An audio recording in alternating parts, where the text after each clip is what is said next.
Europe 1. Si loin, mais déjà si près. À 1 an de la présidentielle, la course est déjà lancée. On verra dans le journal de 7 heures qu'Emmanuel Macron, profitant du déconfinement, va retourner sur le terrain dès demain et 1 à 2 fois par semaine jusqu'au mois prochain. De son côté, Marine Le Pen, déjà officiellement candidate, s'affiche elle dans le New York Times aujourd'hui. Sous ce titre, Alexis Guillet, vous êtes à New York pour Europe 1. Marine Le Pen tente de redorer son blason.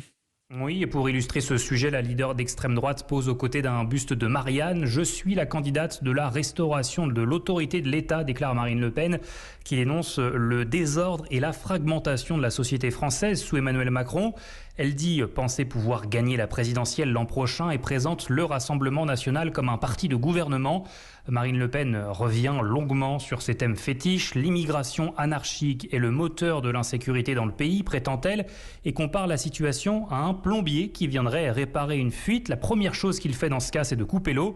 La présidente du RN assure vouloir défendre le mode de vie français. Selon elle, l'acquisition de la nationalité devrait être plus difficile et subordonnée au respect des coutumes.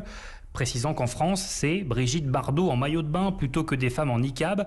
Les gens ont appris à me connaître à travers mon père, explique Marine Le Pen, mais ils ne me connaissent pas bien, dit celle qui se décrit comme une femme très discrète et qui souhaite s'ouvrir davantage à l'occasion de la campagne. Alexis Guillet à New York pour Europe 1.